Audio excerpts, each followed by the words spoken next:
y digo sanada, lo vuelvo a repetir, sanada espiritualmente, no tiene ningún problema para congregarse, para servir, para estar en la iglesia, para ofrendar, para diezmar, para evangelizar, para trabajar. No tiene ningún problema porque ha sido completamente sanada. No tiene problemas de crítica, no tiene problemas de murmuraciones, no tiene problemas que está criticando a los líderes, al pastor, a los diáconos, a los músicos, igual los líderes que critican a uno. No, ha sido sanada completamente. Y cuando una persona es sanada completamente, no es sanada exterior a interiormente, sino es sanada interiormente y exteriormente. Y es bien importante entender esto porque a veces tú puedes estar en la iglesia y aceptaste a Jesucristo, pero debes de reconocer que tienes graves problemas espirituales. Que hay áreas en nuestra vida que no han sido sanadas, y no porque Dios no las quiera sanar, sino porque no has permitido que Dios te sane. No has permitido que Dios te restaure. Cuando la medicina convencional aplica lo que nosotros conocemos como la quimioterapia y las células malas se mueren y también las buenas. Por eso a las personas se les cae el cabello, las uñas, porque la quimioterapia es muy fuerte, ataca la enfermedad, pero también destruye una cantidad de células del cuerpo. Pero los médicos saben que Dios nos ha creado con una capacidad que después que pasa el tratamiento, las células se vuelven a reproducir. Y la persona vuelve nuevamente a crecerle el cabello. Y vuelve de nuevamente a su estado original. Ahora, lo que muchos no hemos entendido cuando venimos a la iglesia y oímos en la carne, no has entendido, no has comprendido de que si tú te bautizaste, tú eres una nueva criatura. Y que todo lo que tú eras, tú no lo puedes ser ahora. Si tú fuiste un rebelde, eras antes. Si tú fuiste un chismoso, eras antes. Si tú tenías problemas con el dinero, era antes. Si tú tenías problemas de conducta, de comportamiento, eras antes. Eso fue antes. Pero tú no puedes seguir siendo igual si estás bautizado. Porque entonces oíste la palabra en la carne. Y te bautizaste en la carne. Y seguiste estando en la iglesia en la carne. Y entonces ante los ojos de los hombres la opinión es, ¿por qué esta gente no cambia? Es que oyó en la carne e hizo las cosas en la carne, pero Dios no busca la carne, Dios ministra en el Espíritu. Y el Espíritu habla a nuestro espíritu. Y cuando Dios, que es Espíritu, entra en nuestro espíritu, nos damos cuenta de nuestra condición y hacemos la voluntad del que nos está llamando. Amén. Dele una alabanza a Dios. Amén.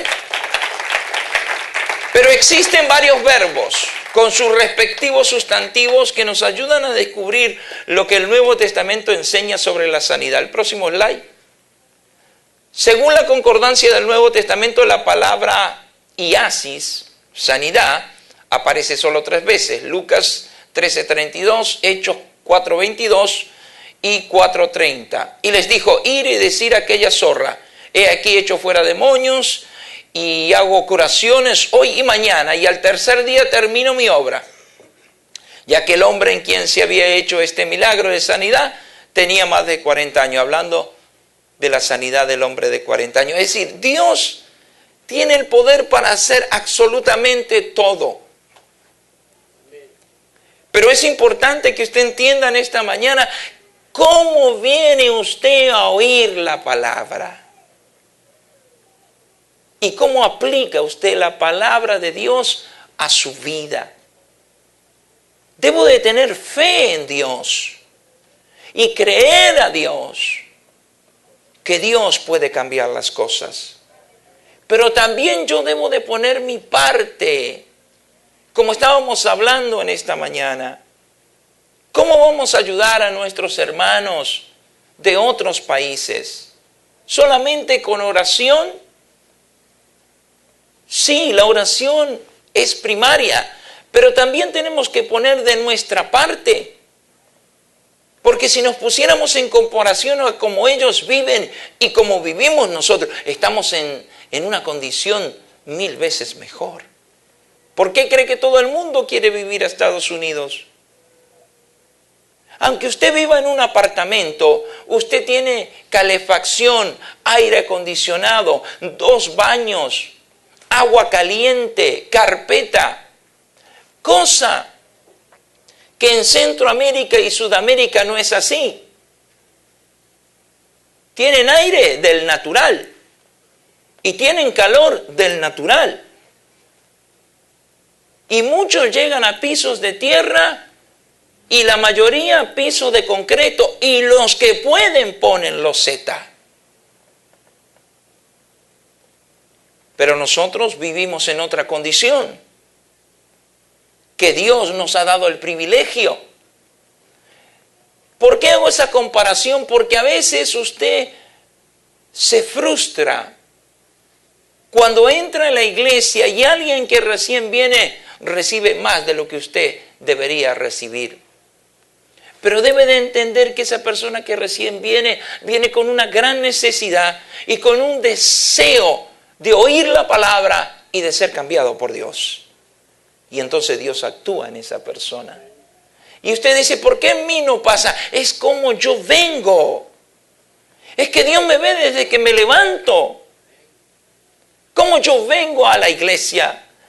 Vengo dispuesto a adorar, vengo dispuesto a recibir sanidad, vengo dispuesto a oír la palabra de Dios, vengo dispuesto a entregar mi tiempo a Dios, vengo dispuesto a consagrarme a Dios, vengo dispuesto a que Dios me hable, cambie, transforme, limpie, sane, liberte mi vida. Entonces ahí ocurre el milagro.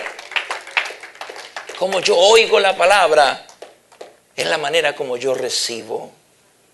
Si yo oigo con incredulidad, si yo oigo con molestia, si yo oigo de una manera indispuesta, si yo oigo de una manera o por oír, nunca va a suceder nada.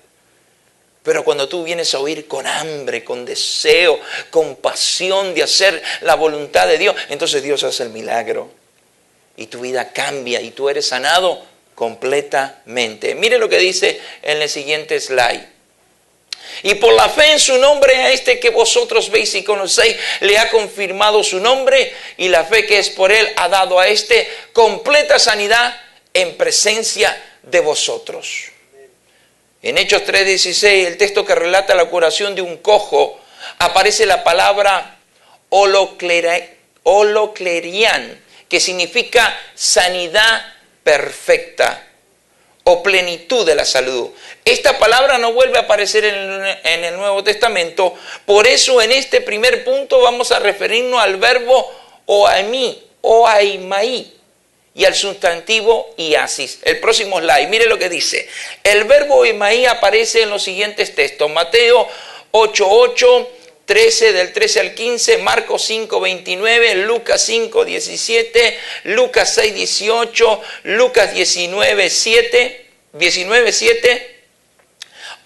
Lucas 8:47, 9:2, San Juan 4:47, y ahí tiene una cantidad de texto para ese verbo. El próximo slide. Del mismo verbo procede iatros, la palabra que significa médico.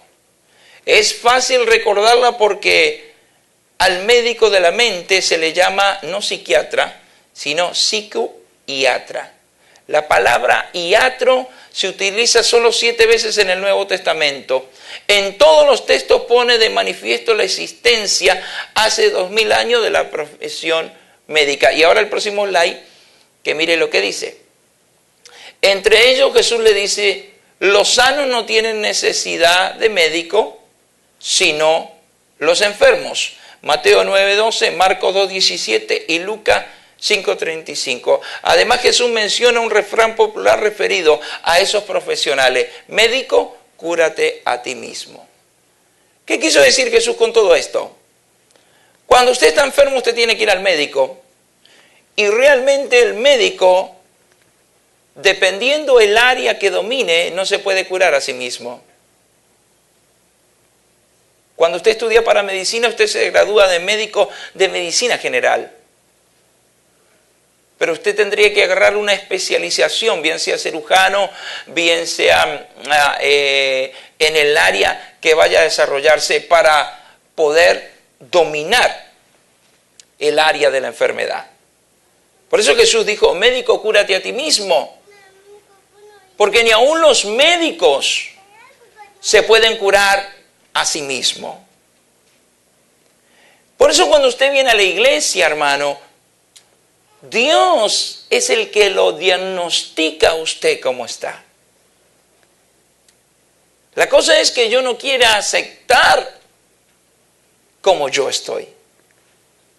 Por eso aquí en Estados Unidos muchos lo tratan de cruel, pero la verdad, cuando tú vas al médico, el médico te dice, usted tiene esto y le queda tantos días. ¿Por qué le va a mentir? No, pero es que no es humano decirle a la persona que se va a morir. Es mejor decirle la verdad. ¿Sabe por qué? Para que pueda arreglar las cosas en el tiempo que le queda. Quizás pedirle perdón a sus parientes, quizás hacer un viaje a cierto lugar, arreglar en el tiempo que le quede todo lo que pueda arreglar para poderse ir en paz. Cuando usted viene a la iglesia, usted viene a escuchar su verdad. La verdad de Dios sobre usted, sobre su condición, sobre su situación. Y cuando usted viene a oír su verdad, entonces usted está oyendo de la manera correcta. Es verdad, dice usted interiormente, yo tengo que cambiar. Y Dios te está diciendo, sí, tienes que cambiar. Es verdad, yo tengo que dejar de hacer esto. Sí, tienes que dejar de hacer esto. Y tienes que empezar a hacer esto otro. Por eso cuando usted viene a la iglesia, usted viene a oír su diagnóstico. Usted tiene que oír su diagnóstico de cómo está su situación espiritual. ¿Cuál es su condición espiritual? ¿Cómo está usted espiritualmente? ¿Está bien? ¿Está medio chueco? ¿Está del todo chueco? ¿Está torcido? ¿Se puede arreglar? Sí se puede arreglar. Pero si viene a oír de la manera correcta y deja que Dios haga la obra. Por eso tenemos los problemas que mucha gente está en la iglesia, pero no cambia. No porque Dios no los quiera cambiar, sino porque ellos no quieren dejar que Dios los cambie. Porque en esa situación están siempre así. Pero ¿sabe qué es peligroso? Porque si usted no actúa y usted no deja que Dios lo cambie, usted puede perder su salvación. La salvación se puede perder y no importa si usted está bautizado en el nombre de Jesucristo. Usted puede perder su salvación debido a que usted no quiere cambiar. Usted cuando viene a la iglesia, Dios le da el diagnóstico de su condición. En las áreas que usted debe de cambiar, en las áreas que usted debe de mejorar, en las áreas que usted debe de esforzarse, en lo que usted debe de trabajar, en lo que usted debe de servir, cómo debe de servir, cómo lo debe de hacer. Hay personas que no les gusta que le digan absolutamente nada, que no lo corrijan en nada, que no lo corrijan a ellos como matrimonio, que no lo corrijan a ellos como líder.